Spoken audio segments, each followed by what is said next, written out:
ท่านเกษียณอายุราชการในปีนี้ด้วยค่ะซึ่งทั้งหมดนี้นะคะจะเกิดขึ้นในช่วงเวลาของรายการผู้ว่าราชการจังหวัดเชียงใหม่พบประชาชนในวันนี้ค่ะซึ่งรายการนี้นะคะโดยความร่วมมือของสำนักงานผู้ว่าราชการจังหวัดเชียงใหม่พบประชาชนในวันนี้ค่ะซึ่งรายการนี้นะคะโดยความร่วมมือของสำนักงานประชาสัมพันธ์จังหวัดเชียงใหม่สถานีวิทยุกระจายเสียงแห่งประเทศไทยจังหวัดเชียงใหม่รวมถึงสถานีวิทยุต่างๆในจังหวัดเชียงใหม่แล้วก็สื่อออนไลน์ด้วยที่ท่านจะได้ติดตามภารกิจแล้วก็เรื่องราวต่างๆของจังหวัดเชียงใหม่ผ่านช่วงเวลาของรายการเราด้วยค่ะในช่วงนี้เราพบกับท่านผู้ว่าราชการจังหวัดเชียงใหม่ค่ะท่านเจริญฤทธิ์สงวนสัตย์นะคะสวัสดีค่ะท่านผู้ว่าค่ะสวัสดีครับสวัสดีค่ะฟังที่อยู่ทางบ้านด้วยนะครับค่ะวันนี้นะคะถือว่าเป็นช่วงเวลาสำคัญของจังหวัดเชียงใหม่ของเรานะคะที่มีภารกิจหลายๆอย่างด้วยแต่ว่าท่านผู้ว่านะคะก็จะมีวาระของการเกษียณอายุราชการในวันที่30กันยายน2564นี้ซึ่งในช่วงที่ผ่านมาท่านผู้ว่าก็มีภารกิจนะคะหรือว่ามีผลงานในจังหวัดเชียงใหม่ของเราเยอะแยะมากมายค่ะในช่วงนี้คงให้ท่านได้พูดกับพี่น้องประชาชนชาวเชียงใหม่ของเรานะคะเชิญค่ะครับสวัสดีครับพี่น้องชาวเชียงใหม่ครับเป็นวาระของการทำงานเดือนนี้ก็เดือนสุดท้ายในตำแหน่งผู้ว่าราชการจังหวัดเชียงใหม่นะครับก็2 ปีเต็มๆนะครับที่ได้ทำงานนะครับซึ่งในช่วงที่ผ่านมานะครับส่วนใหญ่เอากับมีเรื่องของการแก้ปัญหาหมอกควันไฟป่าหรือ PM 2.5 นะครับก็เรื่องของโรคโควิด -19 นะครับซึ่งกระทำให้กิจกรรมการขับเคลื่อนทางเศรษฐกิจการพัฒนาทางเศรษฐกิจทั้งหลายโดยเฉพาะในเรื่องของการท่องเที่ยวของเขานะครับอาจจะชะลอไปบ้างนะครับเนื่องจากว่าโดยเฉพาะภาวะโควิด -19 นะครับเราก็ต้องพยายามที่จะบูรณาการกำลังทุกภาคส่วนนะครับในการที่จะควบคุมการแพร่ระบาดของโรคโควิด -19 นะซึ่งที่ผ่านมาได้ครับความร่วมมืออย่างดีจากพี่น้องจากเชียงใหม่นะครับถึงแม้ว่าบางทีมันอาจจะมีคลัสเตอร์การแพร่ของคลัสเตอร์อยู่อย่างต่อเนื่องเหมือนกันนะครับแต่ว่าทันทีที่ทางทีมงานนะครับได้กำหนดมาตรการอย่างทั้งหลายมานะครับก็ได้ความร่วมไม้ร่วมมือจากพี่น้องนะครับซึ่งกระทำให้การแพร่ระบาดของเราเนี่ยก็ยังอยู่ในระดับที่สามารถบริหารจัดการได้นะครับอันนี้ก็ถือว่าเป็นความร่วมมือของทุกภาคส่วนนะครับที่ช่วยกันทำอย่างเต็มที่นะครับในขณะเดียวกันนะครับโดยสืบเนื่องจากเรื่องของโควิด -19 นะครับมันไม่เฉพาะแต่เรื่องของการท่องเที่ยวก็ยังมีเรื่องของผลิตผลทางการเกษตรนะครับที่มีผลกระทบอยู่บ้างนะครับแต่ว่าก็ได้ระดมนะครับความร่วมไม้ร่วมมือของส่วนราชการทุกภาคส่วนนะครับรวมถึงภาคเกษตรกรพี่น้องนะครับได้ดำเนินการนะครับแก้ไขปัญหาพยายามหาช่องทางการตลาดทั้งหลายนะครับเพื่อเปิดให้ได้เกิดผลกระทบในเรื่องราคานะครับเขาก็สามารถผ่านไปได้นะครับแม้ว่าอาจจะมาได้ราคาของสินค้าทางการเกษตรเหมือนอย่างทุกปีที่ผ่านมาแต่ว่าเขาก็สามารถผ่านได้ในแต่ละผลไม้ผลิตภัณฑ์ในแต่ละชนิดนะครับอันนี้ก็ทางภาคราชการนะครับที่เกี่ยวข้องก็ได้ทำงานอย่างเต็มที่นะครับเพื่อพยายามที่จะผ่านสถานการณ์ที่มันเป็นภาวะที่ทำให้เกิดผลกระทบหลายๆอย่างนะครับในเรื่อง PM 2.5 นะครับก็ได้เปิดโอกาสนะครับให้ภาคประชาชนได้มามีส่วนร่วมคิดร่วมหาแนวทางแก้ปัญหาแบบใหม่ๆนะครับซึ่งจะทำให้เกิดระบบบริหารจัดการนะครับโดยยึดตรงพื้นที่นะครับตำบลหมู่บ้านในการที่จะบริหารจัดการและควบคุมนะครับผลกระทบจากในเรื่องของหมอกควันไฟป่านะครับในปีที่ผ่านมาเขาก็สามารถ ลดนะครับ ทั้ง PM 2.5กับพื้นที่ไฟไหม้นะครับ เจ้า ก็ถึงแม้ว่ามันจะเป็นการเริ่มต้นนะครับก็อยากจะให้หมู่เฮาทั้งหลายได้ช่วย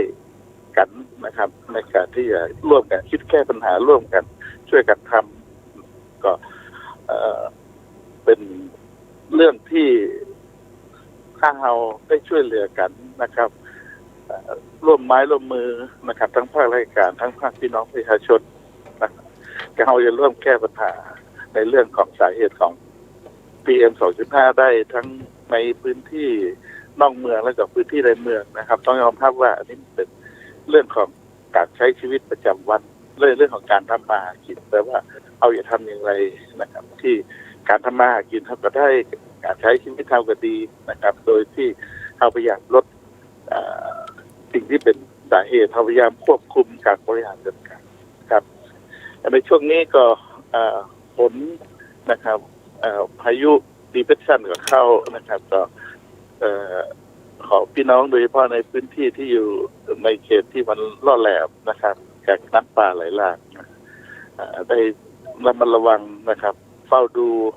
และติดตามข่าวสารของทางราชการนะครับขณะเดียวกันนะครับขณะที่มีฝนแต่ว่าดูจากปริมาณน้ำในเขื่อนนะครับหรือในอ่างเก็บน้ำเป็นอย่างน้อยอยู่เพราะฉะนั้นในเรื่องของการทำการเพาะปลูกทั้งหลายนะครับขอพี่น้องได้สอบถามนะครับข้อมูลในเรื่องน้ำกับทางบอกว่าจะเป็นชลประทานหรือเกษตรตำบลเกษตรอำเภอนะครับแล้วก็ได้วางแผนการเพาะปลูกเอาเพื่อสอดคล้องกับปริมาณน้ำที่มันมีครับก็เป็นอันคิดสุดท้ายนะครับในความเป็นผู้ว่าราชการจังหวัดเชียงใหม่นะครับก็เกษียณแล้วนะครับก็อย่าอยู่เป็นคนเชียงใหม่เหมือนกับ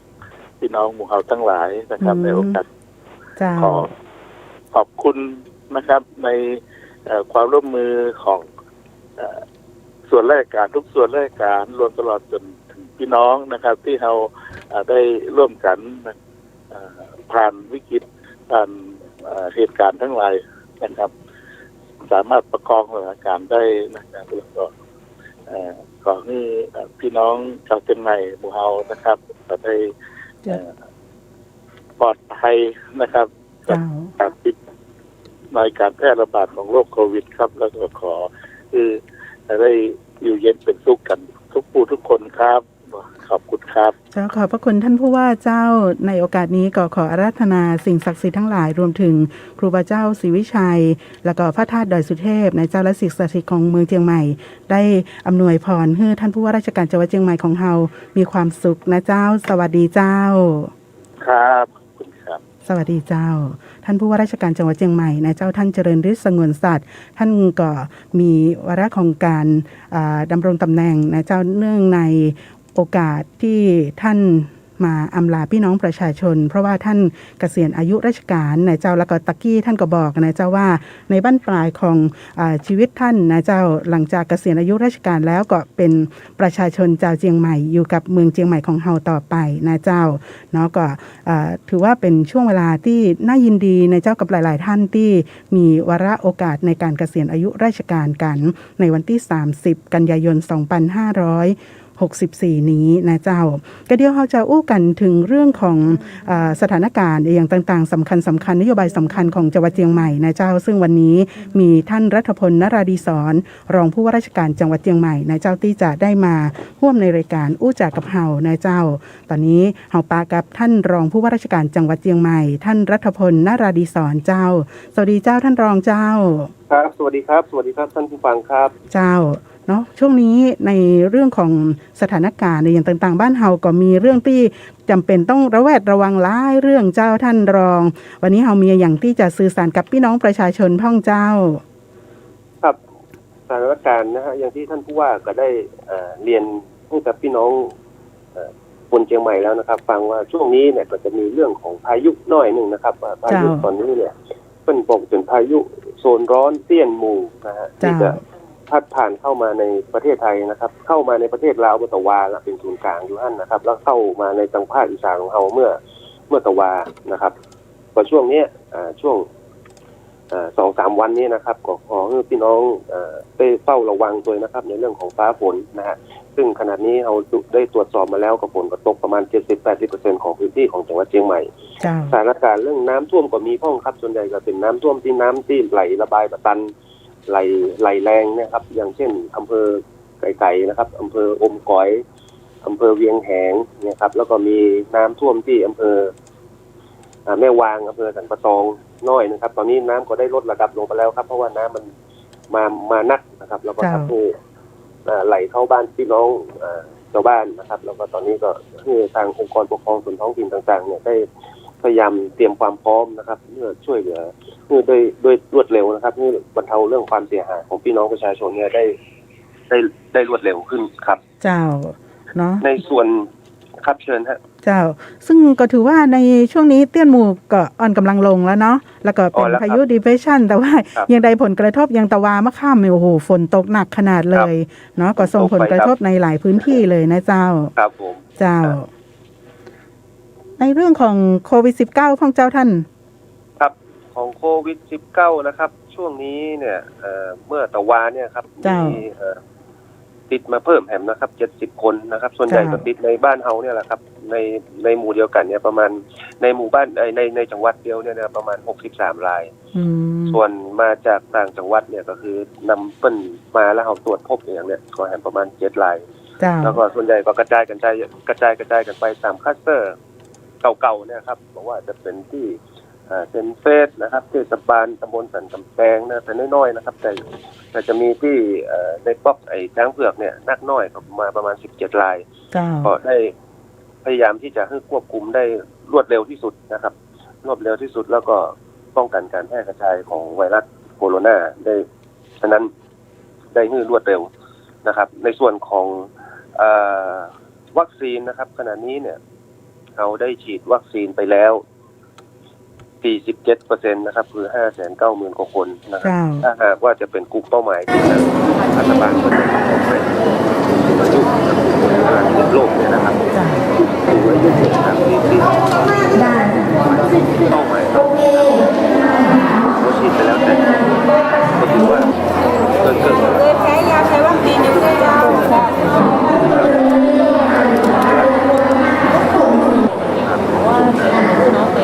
เป็นวางเป้าไว้คิดไปแล้ว60ก็ถือว่าที่จะมาว่านี่เกินหมดแล้วเกินหมดก็จะทำให้เรื่องนี้ต้องไปกับบุคคลทั่วไปนะแล้วก็ผู้แทนของกระทรวงถ้าโตหมดแล้วนะครับประชาชนทั่วไปตอนนี้เป็นเวลา 10:32 นาทีนะคะท่านไหนครบเวลาแล้วสามารถออกได้นะคะ50%เขาพยายามที่จะขึ้นถึง 70% ให้เร็วที่สุดนะครับตอนแรกในแผนเราก็คาดว่าจะใช้ประมาณสักเดือนนี้ให้ผ่านเพราะว่าคุณต้องขึ้นอยู่กับจำนวนปริมาณวัคซีนที่ได้เข้ามาในจังหวัดเชียงใหม่ด้วยนะครับแล้วก็ต้องดูการบริหารวัคซีนของรัฐบาลเลยว่าพื้นที่ยุทธศาสตร์พื้นที่เป้าหมายพื้นที่เสี่ยงมันอยู่ที่ไหนจะต้องเอาเพื่อไปใช้ระบบการกระบวนการฉีดวัคซีนเนี่ยไ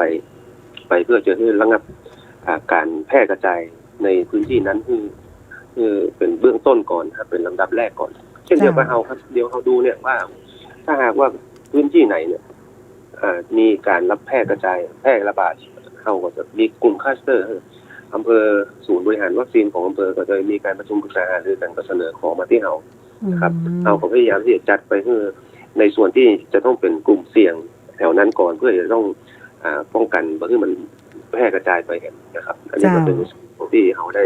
พยายามวางแผนได้กำหนดกันไปเขามีแคมเปญวันที่24นะครับที่เป็นวันมหิดลเนี่ยเรามีเป้าหมายว่า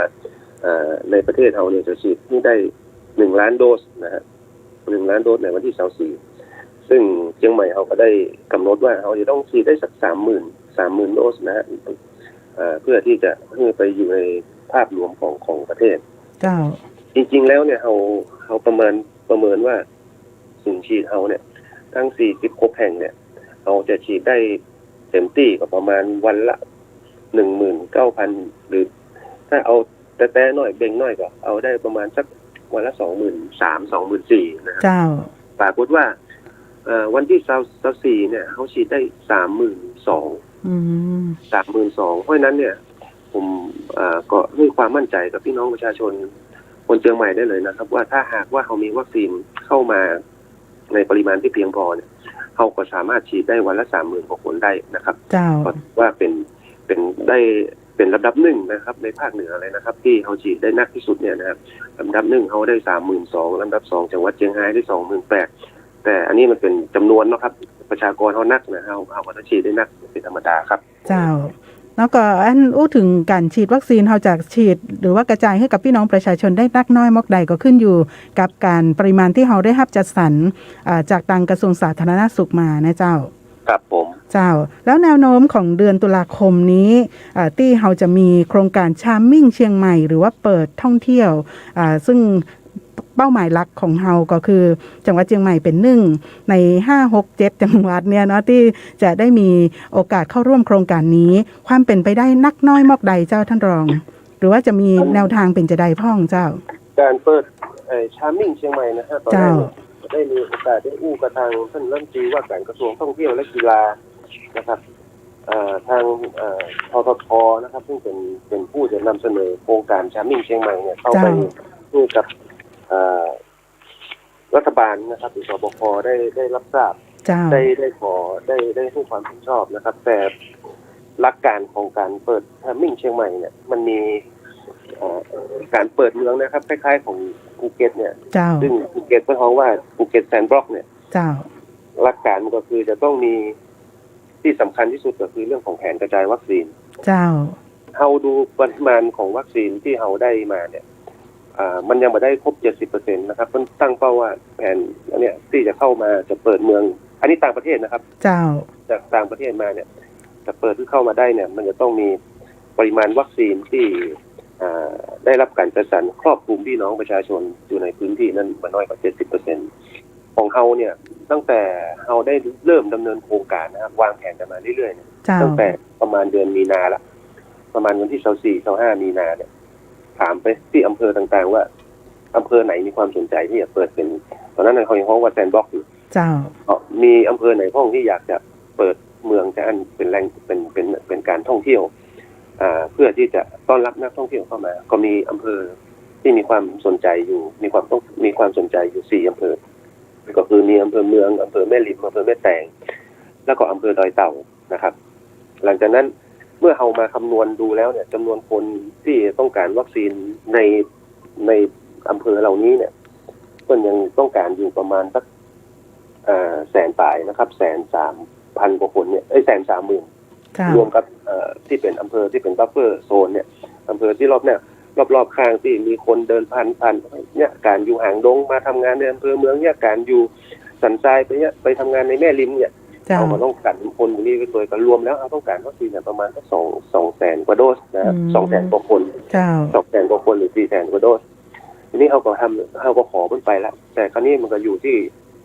การได้รับจัดสรรวัคซีนมาแล้วก็ได้รับการนำเข้าวัคซีนมามันคงยังบ่ได้เพียงพอดังนั้นเนี่ยการท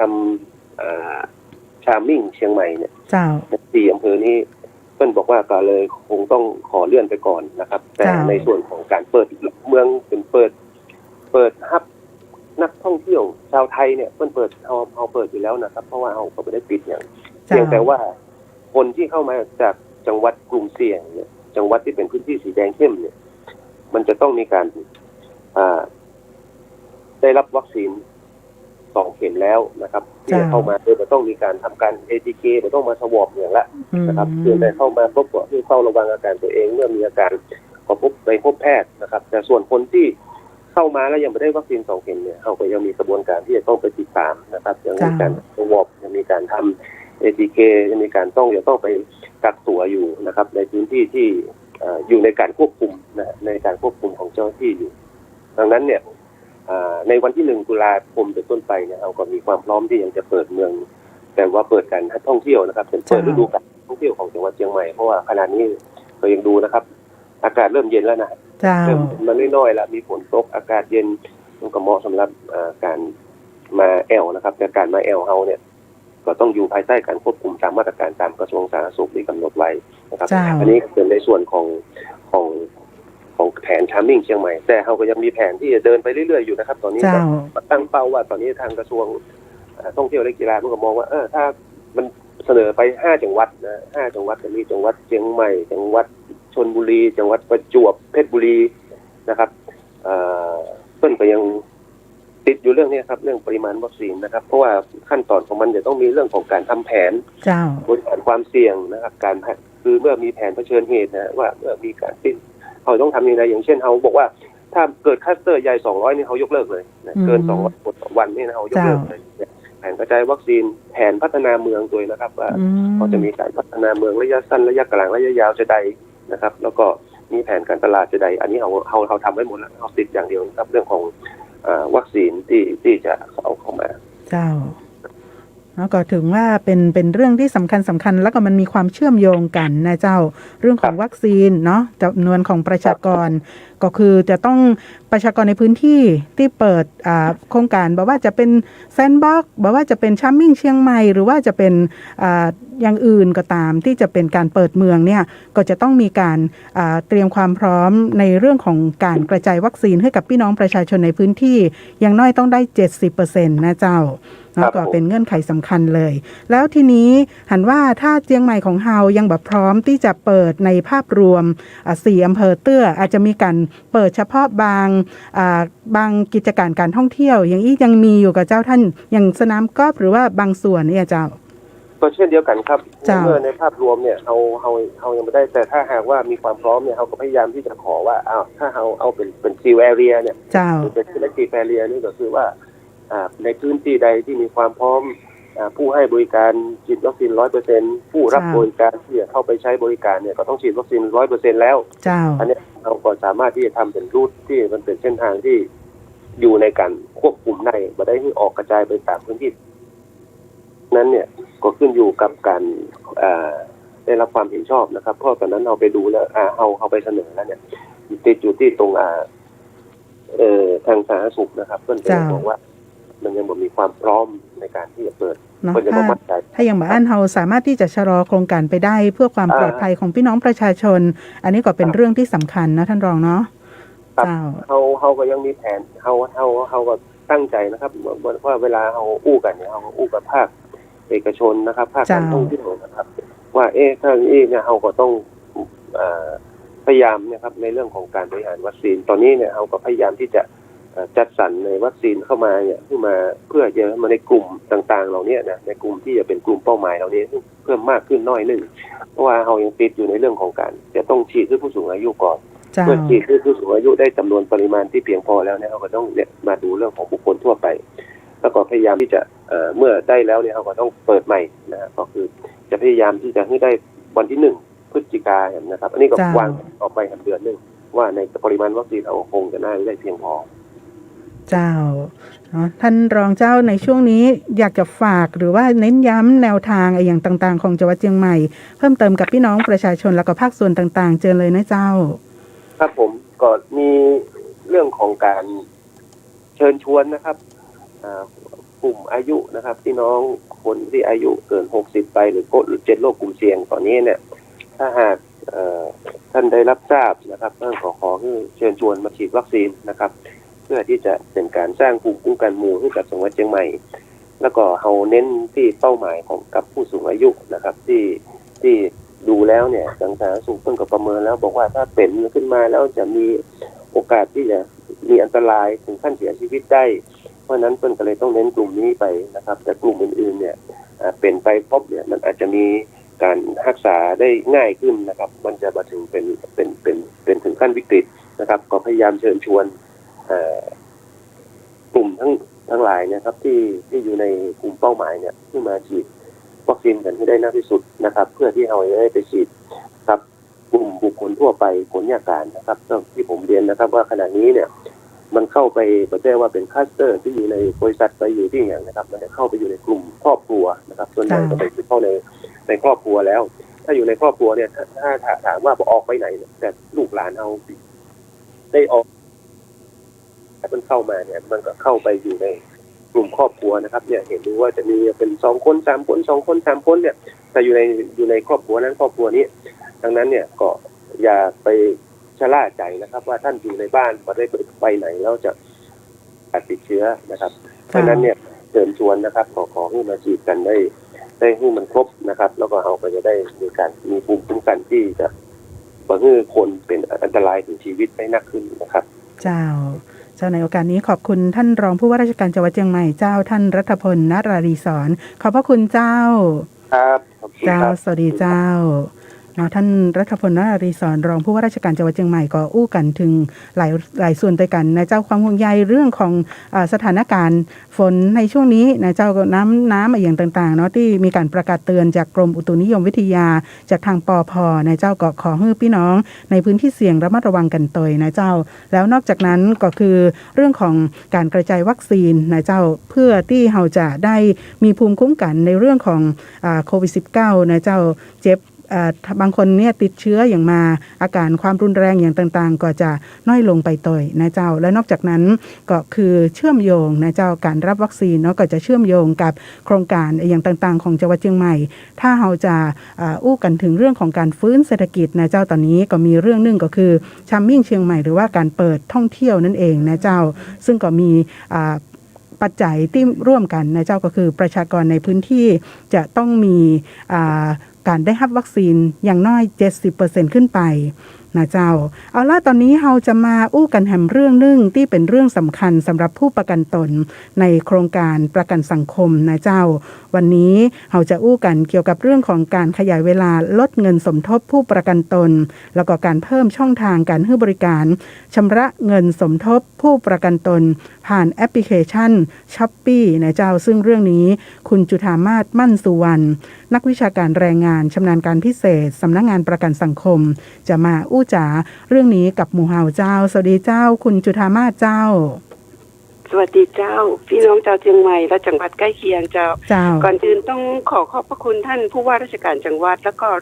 รองผู้ว่านะเจ้ากับสวทเนาะที่ให้โอกาสสำนักงานประกันสังคมเชียงใหม่มาพบปะพี่น้องประชาชนในวันนี้เจ้าวันนี้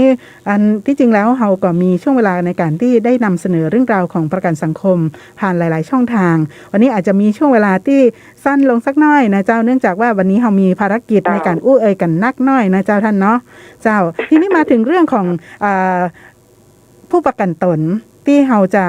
มีการขยายเวลาลดเงินสมทบผู้ประกันตนนะซึ่งตอนนี้หลายคนก็สนใจเรื่องนี้ก็คงจะต้องให้ท่านได้อู้กับพี่น้องประชาชนโดยเฉพาะผู้ประกันตนนะเจ้าว่ามีการลดเงินสมทบจะต้องมีการจ่ายเงินอย่างจะใดแล้วจะได้มีสิทธิอย่างจะใดพ่องเจ้าเจริญเจ้าในเรื่องของการขยายเวลาลดเงินสมทบผู้ประกันตนนะเจ้าต้องทำความเข้าใจก่อนเนาะว่าในส่วนของผู้ประกันตนเนี่ยเรามีอยู่3มาตราด้วยกันนะเจ้าคือมาตรา33คือผู้ประกันตนที่ทำงานมีนายจ้างนะเจ้าแล้วก็มาตรา39คือทรงสตางค์คนเดียวนะเจ้ากับมาตรา40ที่เป็นแรงงานอิสระเนาะก็มีทั้งหมด3มาตรานี้สรุปแล้วคือทั้ง3มาตราเนี่ยก็จะได้รับการลดอัตราเงินสมทบนะเจ้าอย่างของมาตรา33ที่มีนายจ้างเนี่ยจะตั้งแต่เดือนกันยาถึงเดือนพฤศจิกายนจะลดจาก 5% ก็เหลือ 2.5 นายจ้างก็จ่าย 2.5 เจ้าแล้วก็ส่วนมาตรา39เนี่ยที่เคยจ่ายเดือนละ432 บาทเนี่ยจะเหลือ235 บาทเจ้าส่วนมาตรา40นี่เฮาลดทีเดียวเนี่ย6เดือนเลยเจ้านี่ลดมาตั้งแต่เดือนสิงหา64นะเจ้ามันมี3ทางเลือกเนาะตั้งแต่สิงหาถึงเดือนมกราคม65นี่คือ6เดือนมี3ทางเลือกยังคือจะลดทั้งหมดเนี่ย 60% นะเจ้าทางเลือกที่1นี่คือเดิมจ่าย70 บาทเฮาก็จะเหลือ42 บาทถ้าทางเลือกที่2นี่เดิมจ่าย100 บาทเฮาก็จะเหลือแค่60 บาทนะเจ้าทางเลือกที่3นี่เดิมจ่าย300ก็จะเหลือ180 บาทเจ้าทีนี้เนี่ยในการที่เฮาลดอัตราเงินสมทบกับเพื่อเป็นการแบ่งเบาภาระในเรื่องของค่าใช้จ่ายนะเจ้าแต่เฮาไม่ได้ลดเรื่องสิทธิประโยชน์นะเจ้าสิทธิประโยชน์นี่ยังเต็มที่เหมือนเดิมเจ้าก็คือถ้ายังมาตรา33เนี่ยคุ้มครอง7กรณีเนาะถ้าเฮาเจ็บป่วยบ่สบายนี่เฮาก็ไปโรงพยาบาลที่เฮาเลือกไว้นะเจ้าอย่างสมมติเลือกนครพิงค์เลือกมหาราชเลือกโรงพยาบาลเอกชนอย่างเงี้ยนะเจ้าก็ไปตามสิทธิ์เนาะ ถ้าเราไม่ได้ไปตามสิทธิ์นี่เราก็สำรองจ่ายแล้วก็ยังใช้สิทธิ์เหมือนได้เหมือนเดิมนะคะ ส่วนกรณีอื่นๆเนี่ยยังคลอดบุตรอย่างนี้แบบมีการหักนะเจ้าใช้สิทธิ์ได้เหมือนเดิม เจ้า ค่ะเงินฝากก็ยังเหมือนเดิมนะเจ้าค่ะ อันนี้สามารถชำระเงินได้ยังสมมุติว่าถ้าเป็นมาตรา40เนี่ยสามารถจ่ายล่วงหน้าได้นะเจ้าจะจ่ายล่วงหน้า3 เดือน 6 เดือนหรือ1 ปีแต่บางคนทราบมาว่ามาตรา40เนี่ยมีบางคนที่เปิ้นจ่ายสตางค์ล่วงหน้าไปจนถึงสิ้นปีธันวานะเจ้าแล้วเปิ้นจ่ายในอัตราที่เต็มเขายังไม่ได้ลดเตือนะเจ้าอันนี้ก็สามารถขอคืนสตางค์ได้ก่อนนะเจ้าตั้งแต่เดือนสิงหาจนถึงเดือนธันวานะเจ้าอย่างทุกคนที่เคยจ่ายเดือนละ100 บาทเนี่ยก็จะได้คืนเดือนละ40 บาทนะเจ้า5 เดือนก็200เองนะเจ้าเนาะได้คืนแต่ว่าต้องทำเรื่องขอคืนเหมือนกับเจ้าจะทำแบบยื่นคำขอรับเงินคืนเนี่ยเจ้าอันเขายื่นที่ไหนเจ้าที่สำนักงานประกันสังคมเลยกับเจ้ายื่นที่สำนักงานประกันสังคมได้ทุกแห่งที่ท่านสะดวกกับเจ้าจะเป็นเชียงใหม่หรือที่เขาแบบผ่านไปผ่านมาหรืออยู่อาศัยประจำก็ได้เจ้าต้องไปยื่นด้วยตัวเองหรือว่าสามารถทำทางออนไลน์ได้ตัวเจ้าทางออนไลน์ก็ได้เจ้าก็คือส่งตามใน SSO ของในพื้นที่ที่เปิ้นลิงก์มากับสำนักงานใหญ่นะเจ้าหรือว่าจะในแฟนเพจของแต่ละจังหวัดนะเจ้าทีนี้ที่หันว่ามีเรื่องของการชำระเงินผ่านแอปพลิเคชัน Shopee ตรงนี้เป็นจะใดเจ้าท่านเจ้าคือยังของประกันสังคมเนี่ยเขามีแรงงานอิสระอยู่ในความดูแลนี่ของเขาประมาณ 80,000 เนาะในมาตรา40นะเจ้าทีนี้แบบเวลาเปิ้นจะไปจ่ายสตางค์คนเดียวเนี่ยต้องเดินทางมาจ่ายกาหรือว่าจะฝากอาสาสมัครกาอย่างนี้ค่ะมันก็ลำบากเนาะถ้าเกิดว่าเปิ้นมีแอปพลิเคชันในมือพอประเดียวนี่คนเฮานี่จะมีมือถือกันเกือบจะ 100% ละแม่นแล้วเจ้าก็คือถ้าเปิ้นสะดวกเนี่ยเปิ้นสามารถโหลดแอปพลิเคชันของ Shopee Pay เจ้าเข้าไว้ในมือถือนะคะแล้วก็มันก็จะเหมือนเดียวที่รัฐบาลเพื่อจ่ายสตางค์แอปกระเป๋าตังค์เนาะจากนั้นนะคะก็คือมีเงินเข้ามาใส่ในแอปอย่างShopee Pay เนี่ยค่ะพอถึงเวลาจ่ายสตางค์นี่เฮาก็จ่ายเข้าไปได้เลยอะค่ะของประกันแต่ต้องโหลดแอปเนาะแอปของ Shopee Pay เจ้าShopee Pay สามารถที่จะดาวน์โหลดได้จะใดเจ้าก็เข้าไปในหน้าไอแอปพลิเคชันเนี่ยนะเจ้ามันเป็นของบริษัทอะค่ะเริ่มตั้งแต่วันที่23 สิงหาคม 64นะคะตอนนี้ก็เปิดแล้วอยู่เนาะค่ะเป็นห้องเป็นโหลดกระเป๋าตังค์ในแอปพลิเคชันนะคะเลือกพอโหลดมาแล้วเนี่ยเราจะเลือกเมนูจ่ายบิลนะเจ้าแล้วก็เลือกเมนูประกันสังคมได้เลยค่ะประกันสังคมมาตรา40นะเจ้าอันนี้สำหรับผู้ประกันตนในมาตรา40เนาะเฉพาะมาตรา40เจ้าเฉพาะมาตรา40อย่างเดียวนะเจ้าที่สามารถผ่านแอป Shopee นะเจ้า Shopee Pay เนาะเจ้าซึ่งการจ่ายสมทบนี้ก็ตามที่ตังสำนักงานประกันสังคมกำหนดไว้เจ้าทางเลือกที่1ตอนนี้จ่ายถึงช่วงเดือนมกราคม 65นี่เราคิดแค่42 บาทเนาะทางเลือกที่2เนี่ยก็คือจ่าย60 บาทแล้วทางเลือกที่3จ่าย180 บาทเจ้านอกจากแอป Shopee แล้วเนี่ยเราสามารถจ่ายได้ที่เคาน์เตอร์เซอร์วิสทุกแห่งนะเจ้าโดยไม่เสียค่าธรรมเนียมอะค่ะเจ้าก็ถือว่าเป็นการอำนวยความสะดวกให้กับผู้ประกันตนในมาตรา40เนาะซึ่งการเดินทางไปอย่างเงี้ยก็บางคนก็บ่ค่อยสะดวกนะเจ้าแล้วก็เงินถ้าอู้ถึงในจำนวนของการสมทบนี้ก็ถือว่าเป็นเงินจำนวนน้อยนะเจ้าท่านเนาะบางคนก็เลยอาจจะอาศัยว่าอันเฮาสมทบไปหลายๆเดือนเตื้อเดียวเนาะก็เป็นการอำนวยความสะดวกให้ได้นักขึ้นเตยนะเจ้าทีนี้ในเรื่องของวัคซีนพ่องเจ้าการกระจายวัคซีนให้กับกลุ่มผู้ประกันตนเจ้าท่านเจ้าคือวัคซีนเนี่ยเรามีการลงทะเบียนมาตั้งแต่เดือนพฤษภาแล้วเนาะแล้วก็มีผู้ประสงค์ที่แจ้งไว้ กับทางสำนักงานประกันสังคมเชียงใหม่เนี่ยอยู่ที่ประมาณ 80,000 นะเจ้า เจ้า ทีนี้เนี่ยพอช่วงเดือนกรกฎาที่เรามีโครงการที่ว่าจะฉีดวัคซีนคือ1 จุดที่เมย่านี่นะเจ้า เจ้า เราได้จัดสรรวัคซีนมา 20,000 แต่ปรากฏว่าทางกรุงเทพในช่วงเดือนกรกฎานี่กลาย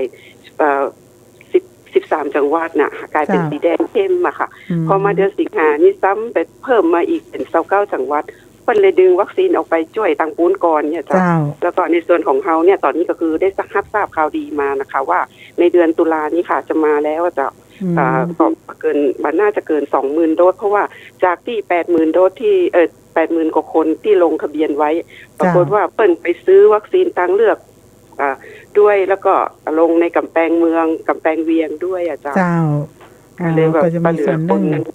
ฉีดน้อยลงค่ะ เจ้า แต่ว่าเราจะฉีดแน่นอนแล้วเจ้าเดือนตุลาคมเนาะ เจ้า แต่จะเป็นวัคซีนไข้นะเจ้าของประกันสังคมจะเป็นซิโนแวคกับเอสตาเจ้า เจ้าซีโนแวคกับเอสตราเซเนกาเนาะซึ่งก็เป็น เจ้า เหมือนวัคซีนไข้ที่ในกลุ่ม 608 หรือว่ากลุ่มอื่นๆ ได้รับกันในตอนนี้นะเจ้า เจ้าตั้งสำนักงานประกันสังคมมีอย่างจะสื่อสารกับพี่น้องผู้ประกันตนเชิญได้เลยนะเจ้า ก็มีเรื่องที่ว่าถ้าหากใครที่รับเงินสงเคราะห์บุตรหรือว่าชราภาพนะเจ้าตอนนี้นี่คือเราเปิดโอกาสให้ท่านไปเปลี่ยนแปลงของห้องว่ารับเงินโดยจ่ายผ่านแบบพร้อมเพย์นะเจ้าสมมติว่าเรามีธนาคารบัญชีธนาคารเนี่ยเราเคยผูกเลขบัตรประชาชนนะคะเป็นพร้อมเพย์เป็นเลขบัตรประชาชนเนาะเราต่อในอนาคตเราจะได้แบบต้องเสียค่าธรรมเนียมอย่างบางคนที่เพิ่นรับบำเหน็จหรือบำนาญชราภาพนะเจ้าถ้าบำนาญชราภาพเพิ่นต้องเสียค่าธรรมเนียมรายเดือนละ7 บาทเนี่ยค่ะนี่ต่อไปก็บ่ต้องเสียนะคะถ้าเพิ่นไปเอา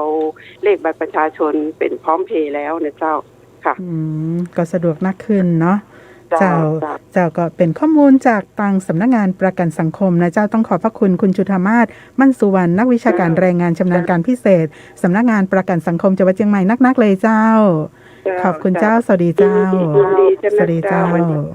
เนาะก็ถือว่าเป็นช่วงเวลาที่เราได้ติดตามเรื่องของสถานการณ์นะเจ้ามาตรการอย่างต่างๆของจังหวัดเชียงใหม่แล้วก็การดูแลพี่น้องประชาชนในกลุ่มต่างๆโดยนะเจ้าอย่างกลุ่มผู้ประกันตนนะเจ้าก็เดี๋ยวเราจะมาอู้กันถึงเรื่องของการกระตุ้นเศรษฐกิจในโครงการคนละครึ่งนะเจ้าซึ่งก็จะในเฟส 3 นี้นะเจ้าจะมีการเชื่อมกับระบบ Delivery ส่งสินค้าอาหารเข้ากับระบบนี้โดยนะเจ้าซึ่งก็ถือว่าเป็นประเด็นที่น่าสนใจโดยจะมีทางท่านคลังจังหวัดเชียงใหม่นะเจ้าจะได้มาอู้จากับหมู่เฮาถึงเรื่องของโครงการนี้ก็น่าจะมีหลายๆคนนะเจ้าให้ความสนใจแล้วก็ติดตามนะเจ้าเพื่อที่เฮาจะได้รู้กันนะเจ้าว่าในโครงการนี้เฮาจะได้ใช้สิทธิ์จะได้พ้องนะเจ้าตอนนี้ท่านคลังจังหวัดเชียงใหม่นะเจ้าคุณวัฒนาสมมุติอยู่ในสายกับเฮาแล้วเจ้าสวัสดีเจ้าท่านเจ้าสวัสดีเจ้าเนาะก็เป็นโครงการที่ต้องบอกว่าพี่น้องประชาชนให้ความสนใจกันมากเลยนะเจ้าแล้วก็อยากจะรู้ความชัดเจนในการที่เราจะใช้สิทธิ์ในโครงการคนละครึ่งเฟส 3เจ้าในโครงการคนละครึ่งเฟส 3นะเจ้าซึ่งเป็นหนึ่งในมาตรการลดค่าของชีพเนาะและฟื้นฟูเศรษฐกิจจากผลกระทบของโรคระบาดไข้หวัดโคโรนา 2019นะเจ้าซึ่งเป็นโครงการที่ภาครัฐเนี่ยจะร่วมจ่ายนะคะกึ่งหนึ่งก็คือ50%เนาะแต่ในเฟส 3นี้จะมีอยู่2รอบนะคะรอบแรกก็คือเดือนกรกฎาคมถึงเดือนกันยายนในวงเงินไม่เกิน 1,500 บาทและรอบที่2เจ้าเดือนตุลาถึงเดือนธันวาคมในวงเงินไม่เกิน 1,500 บาทนะเจ้าซึ่งถ้าเกิดรอบแรกใช้มาหมดเนี่ยสามารถสะสมได้ในรอบต่อไปก็คือรอบธันวาถึงมกรานี้นะเจ้าซึ่งโครงการคนละครึ่งใจมาเนี่ยนะเจ้าในจะโอนเงินวันที่1ตุลานี้ในรอบ2นะเจ้าส่วนการเชื่อมระบบขนส่งสินค้านะเจ้าคนละครึ่งเนี่ยที่ร่วมกับระบบขนส่งสินค้า Food Delivery Platform นะเจ้าจะเป็นโครงการเชื่อมต่อเพื่อให้พี่น้องประชาชนเนี่ยได้มีความสะดวกนะคะในการเข้าถึงบริการสอดคล้องกับวิถีชีวิตใหม่เนาะ New Normal ในการสั่งสินค้าอาหารและเครื่องดื่มนะเจ้านะคะในการขนส่งโดยปัจจุบันนี้นะเจ้าการใช้สิทธิ์นะเจ้าในเรื่องของการใช้สิทธิ์คนละครึ่งนะคะร่วมกับขนส่ง Delivery เนี่ยจะเริ่มได้ตั้งแต่วันที่4ตุลาคมนี้ค่ะนะคะถึง31ธันวาคม64เนาะนะคะโดยขณะนี้ นี้นะเจ้าทางรัฐเนี่ยนะเจ้าได้อนุมัติเนี่ยค่ะฟู้ดเดลิเวอรี่แพลตฟอร์มที่เข้าร่วมโครงการแล้วจำนวน2 รายและอยู่ระหว่างการเชื่อมโครงการนะเจ้าก็คือ Grab กับ Line Man เจ้านะคะ Grab กับ Line Man 2 อันเนาะเจ้าโดยประชาชนนะคะที่มีสิทธิ์คนละครึ่งนะเจ้าจะใช้สิทธิ์เนี่ยผ่านแอปพลิเคชันเป่าตังนะเจ้าแล้วค่ะกับร้านค้าที่เข้าร่วมโครงการค้นหาร้านในแอปพลิเคชันเป่าตังเท่านั้นนะเจ้าค่ะส่วนผู้ประกอบการนะเจ้าที่อยู่ในระบบของ Grab หรือ Line Man นะเจ้าก็เลือกแพลตฟอร์มที่จะบริการพี่น้องประชาชนในโครงการคนละครึ่งนะเจ้าผ่านแอปถุงเงินนะเจ้าโดยสามารถเลือกนะคะเชื่อมต่อกับผู้ให้บริการ Delivery Platform เนี่ยได้เพียงรายเดียวเท่านั้นเพราะฉะนั้นณขณะนี้นะคะก่อนเลือกได้ก็คือ Grab หรือ Line Man เจ้าแค่รายเดียวต้องเลือกรายเดียวนะเจ้าเลือกรายเดียวค่ะเจ้าที่นี้ในส่วนของการใช้บริการกับร้านค้าทั่วไปที่เราเคยใช้จ่ายกันสำหรับพี่น้องที่เปิ้นอาจจะสะดวกอย่างเงี้ยอยู่ในหมู่บ้านชุมชนอย่างต่างๆก็ยังคงได้ใช้ได้ตามปกติมั้งกับเจ้าตัวนี้เป็นการเพิ่มขึ้นมาเฉยๆเจ้าเดิมเนี่ยใช้อย่างใดก็ใช้ได้เหมือนเดิมค่ะจำนวนร้านค้าในเชียงใหม่เฮา 48,000 กว่าร้านก็ยังใช้ได้เหมือนเดิมเจ้าส่วนร้านที่จะเข้าร่วมโครงการที่ผ่านระบบของการขนส่ง Delivery บอกว่าจะเป็น Grab หรือ Line Man เนี่ยเป็นการเพิ่มบริการเข้ามาเจ้าในการที่จะใช้โครงการคนละครึ่งแล้วก็ซื้อเฉพาะอาหารและเครื่องดื่มต่ออันนะเจ้าส่วนค่าขนส่งหรือค่าบริการอื่นๆที่ Grab Line Man เปิ้นเรียกเก็บเหมือนเจ้าจะสามารถใช้ในโครงการคนละครึ่งได้นะเจ้าประชาชนจะต้องจ่ายเองเจ้าเนาะก็เป็นการเพิ่มทางเลือกแล้วก็อำนวยความสะดวกให้กับพี่น้องประชาชนโดยเฉพาะคนในเมืองหรือว่ามีบริการขนส่งอาหารเหล่านี้ไปถึงเนี่ยนะเจ้าเนาะก็ได้มีทางเลือกมากขึ้นแล้วก็ลดการออกนอกบ้านหรือว่าออกนอกสำนักงานนะเจ้าที่มีความเสี่ยงต่อการแพร่กระจายของเชื้อได้นักขึ้นต่อยนะเจ้านอกเหนือจากเรื่องของโครงการคนละครึ่งที่เราจะมีการเชื่อมกับ Delivery แล้วเนี่ยนอกเหนือจากนี้แล้วตั้งครั้งจังหวัดมีเรื่องของมาตรการเยียวยาที่อยากจะฝากถึงพี่น้องประชาชนกลุ่มอื่นๆต่อยเนาะเพราะว่าเรามีหลายๆโครงการเจิญเลยนะเจ้าท่านเจ้าในเรื่องของบัตรสวัสดิการแห่งรัฐนะเจ้าตอนนี้ก็ยังมีข่าวมาเยอะเลยเนาะบอกว่าจะลงทะเบียนใหม่จะยกเลิกอันเก่าอะไรอย่างเงี้ยนะคะก็อยากจะประชาสัมพันธ์ว่าณขณะนี้ค่ะอยู่ในขั้นตอนของการกำหนดหลักเกณฑ์เนาะที่อาจจะมีการอัปเดตฐานข้อมูลนะคะเพราะฐานข้อมูลเดิมเนี่ยเรามีตั้งแต่ปี59นะเจ้ามันผ่านมาหลายปีแล้วเนาะสถานการณ์เปลี่ยนคนที่เคยมีรายได้น้อยอาจจะไม่มีรายได้น้อยแล้วมีงานทำคนที่มีรายได้ในช่วงปี59ณขณะนี้มันอาจจะมีรายได้แล้วเนี่ยนะเจ้ากลายเป็นผู้มีรายได้น้อยมันก็จะเป็นการอัปเดตฐานข้อมูลที่เป็นปัจจุบันนะเจ้าแต่ณขณะนี้คนที่มีบัตรสวัสดิการแห่งรัฐเดิมก็ยังใช้งานได้ปกตินะเจ้ายังซื้อสินค้าอุปโภคบริโภคได้แต่ถ้าเกิดใครที่มีงานทำแล้วบัตรผู้มีรายได้น้อยและถือบัตรสวัสดิการแห่งรัฐอยู่จะเข้ามาสละสิทธิ์นะเจ้าก็คือตัวเองมาเป็นผู้มีรายได้น้อยเนี่ยมันต้องรอให้รัฐบาลยกเลิกสามารถเข้ามาสละสิทธิ์นะคะยกเลิกการใช้บัตรสวัสดิการแห่งรัฐได้ที่สำนักงานคลังจังหวัดเชียงใหม่นะเจ้าในวันเวลาทำการราชการปกตินะเจ้าในส่วนของค่าน้ำค่าไฟที่ออกไปนะเจ้ากระตุ้นกระตุ้นเนาะของประชาชนทั่วไปรวมถึงผู้มีบัตรสวัสดิการแห่งรัฐเจ้าตั้งแต่ตุลาจนถึงกันยา65ตุลา64ถึงกันยา65นะเจ้าเดิมเนี่ยเขาก็มีการช่วยค่าน้ำค่าไฟประชาชนอยู่แล้วนะคะ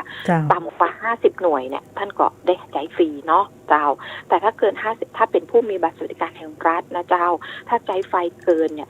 315 บาทท่านก็ได้จ่ายเองนะเจ้าแต่ถ้าบัตรใช้เกิน315 บาทเนี่ยนะเจ้าก็รัฐก็จะช่วยจ่ายให้นะคะสำหรับผู้มีบัตรสวัสดิการแห่งรัฐโดยที่จะต้องสมัครเข้าไปนะเจ้าในของการไฟฟ้าส่วนภูมิภาคนะเจ้าในส่วนของน้ำประปาก็เช่นกันเจ้าก็จะช่วยค่าน้ำประปานะเจ้าค่าน้ำประปาต่อเดือนเนี่ยถ้าเกิน100 บาทนะเจ้าแต่บ่เกิน315 บาทนะเจ้ารัฐก็จะช่วยจ่าย100 บาทส่วนเกินนั้นผู้ใช้จะต้องจ่ายเองนะเจ้าแต่ แต่ถ้าเกิน315 บาทผู้จ่ายผู้หรือบัตรสวัสดิการแห่งรัฐจะต้องจ่ายเองทั้งหมดเจ้าเจ้าก็คือว่ามันเป็นส่วนหนึ่งว่านอกเหนือจากที่เราได้รับสวัสดิการเหล่านี้แล้วก็คือช่วยกันประหยัดเนาะน้ำซึ่งเป็นทรัพยากรสำคัญของชาติของเราเตยนะเจ้าไม่ใช่ว่าหัวใจสบายใจเนาะเจ้าใช้เจ้าที่จำเป็นเพราะนั้นถ้าใจมันน่ารัฐก็ช่วยจ่ายเนาะเจ้าเนาะก็เป็นสิ่งที่เราต้องบอกว่าในช่วง2 ปีเกือบ2 ปีมานี้นะเจ้าก็คือตั้งแต่ปี63จนถึงปี64เราได้มีการช่วยเหลือพี่น้องประชาชนในมาตรการเกี่ยวกับเรื่องของสวัสดิการแห่งรัฐเนี่ยบอกว่าจะเป็นคนที่มีบัตรสวัสดิการแห่งรัฐหรือพี่น้องประชาชนทั่วไปก็หลายอย่างเลยนะเจ้าซึ่งในส่วนของหลักเกณฑ์ของผู้ที่มีบัตรสวัสดิการแห่งรัฐนั้นก็อาจจะได้รับความช่วยเหลือเป็นกรณีพิเศษกว่ากลุ่มอื่นๆแม่นกับเจ้าท่านเจ้าก็ถือว่าเป็นผู้ที่มีรายได้น้อยนะเจ้ารายได้ปีหนึ่งบ่เกิน 30,000 บาทและบ่เกิน 100,000 บาทเจ้าจะช่วยในการลดค่าของชีพเนาะใช้จ่ายสินค้าอุปโภคต่างๆซึ่งการซื้อสินค้าก็อยากจะย้ำเตือนนะเจ้ากับพี่น้องประชาชนเนาะขอเพิ่มต่างที่รัฐบาลนะคะต้องการความช่วยเหลืออย่างแท้จริงก็คือซื้อสินค้าจริงๆนะเจ้าไม่ได้มีการแลกเป็นเงินสดนะคะและที่สำคัญคือซื้อสินค้าสำหรับอุปโภคบริโภคค่าอาหารเครื่องดื่มต่างๆนะเจ้ายกสลากกินแบ่งเครื่องดื่มแอลกอฮอล์กิฟต์วอเชอร์ต่างๆนะครับการที่เป็นการจ่ายเงินล่วงหน้าจะสามารถจ่ายได้นะเจ้านอกเหนือจากนี้แล้วยังมีโครงการอะไรอย่างแฮมก็เจ้าสัก1 นาทีเจ้าท่านคลังเจ้าอย่างที่อู้ตะกี้นะเจ้าว่าโครงการที่รัฐบาลช่วยเนี่ยเขาจะช่วยทุกกลุ่มอยู่แล้วนะเจ้าเนื่องจากสถานการณ์โรคระบาดโควิดเนาะเจ้าสำหรับผู้มีรายได้น้อยก็มีบัตรสวัสดิการแห่งรัฐผู้ที่มีรายได้นะคะได้รับผลกระทบก็จะเป็นโครงการคนละครึ่งและมีอีกโครงการหนึ่งก็คือโครงการยิ่งใช้ยิ่งได้นะเจ้าซื้อสินค้าจากซื้อสินค้าอุปโภคบริโภคหรือสินค้าใช้ในชีวิตประจำวันต่างๆเนี่ยจากบริษัทห้างร้านที่เป็นนิติบุคคลนะครับได้ใบกำกับภาษีเนี่ยก็สามารถนำมาลดหย่อนภาษีได้นะเจ้าในวงเงิน 30,000 บาทเจ้าเนาะก็ถือว่าในส่วนของพี่น้องประชาชนนะเจ้าที่ติดตามรับฟังรายการผู้ว่าราชการจังหวัดเชียงใหม่พบประชาชนเขาก็จะได้หันว่าตั้งจังหวัดเชียงใหม่ตั้งรัฐบาลแล้วก็หน่วยงานต่างๆที่เกี่ยวข้องนะเจ้าเขาพยายามที่จะดูแลพี่น้องประชาชนกันอย่างทั่วถึงนะเจ้าเพื่อบรรเทาความเดือดร้อนของพี่น้องที่ได้รับผลกระทบในเรื่องของโควิด -19 กันอย่างทั่วหน้ากันเลยต้องขอบพระคุณท่านคลังจังหวัดนะเจ้าขอบพระคุณนักๆเลยเจ้าสวัสดีเจ้าคุณวัฒนาสมมุตินะเจ้าคลังจังหวัดเชียงใหม่ซึ่งท่านก็ได้มาพูดถึงโครงการต่างๆนะเจ้าที่เป็นเรื่องของการเยียวยาการช่วยเหลือพี่น้องประชาชนการเพิ่มสวัสดิการให้กับพี่น้องประชาชนนะเจ้าบางเรื่องเป็นเรื่องที่ช่วยเหลือเรื่องของค่าใช้จ่ายครัวเรือนเนี่ยเนาะโดยเฉพาะเรื่องของโครงการคนละครึ่งนะเจ้าหรือว่าจะเป็นเรื่องของบัตรสวัสดิการแห่งรัฐนะเจ้าการใช้จ่ายนะเจ้าตามเงื่อนไขต้องปฏิบัติจะได้คือถูกต้องแล้วก็เปิ้นฮ้องว่าเป็นไปตามวัตถุประสงค์ของโครงการนะเจ้าแล้วนอกจากนั้นนะเจ้าก็ยังมีการพิจารณาอย่างเรื่องของคนละครึ่งเนี่ยเมื่อก่อนเนี่ยเขาต้องไปใช้กับร้านค้าอย่างต่างๆที่กำหนดเนี่ยนะเจ้าบางคนก็ในส่วนของบางคนบัตรสะดวกเลยเนาะก็เลยเพิ่มนะเจ้าเพิ่มตังเลือกเพิ่มสวัสดิการให้กับพี่น้องในเรื่องของการสามารถที่จะซื้อสินค้าประเภทอาหารและก็เครื่องดื่มผ่านระบบDelivery ได้นะเจ้าเนาะก็เป็นโครงการดีๆนะเจ้าที่จัดให้นะเจ้าวันนี้ต้องขอบพระคุณพี่น้องประชาชนทุกท่านที่ติดตามรับฟังรายการนะเจ้าขอบคุณทางสำนักงานประชาสัมพันธ์จังหวัดเชียงใหม่นะเจ้าสำหรับการสนับสนุนข้อมูลนะเจ้าแล้วก็ประสานงานขอบคุณทางสถานีวิทยุต่างๆที่ร่วมรับสัญญาณรายการผู้ว่าราชการจังหวัดเชียงใหม่พบประชาชนขอบคุณทุกเพจที่ร่วมแชร์รายการผู้ว่าราชการจังหวัดเชียงใหม่พบประชาชนข้าเจ้าเดือนอินตาและทีมงานสวทเชียงใหม่ลาท่านผู้ฟังเพียงเต้าอี้นะเจ้าแล้วเราจะปิกมาปากันในช่วงของรายการผู้ว่าราชการจังหวัดเชียงใหม่พบประชาชนในวันติดหน้านะเจ้าวันนี้สวัสดีเจ้า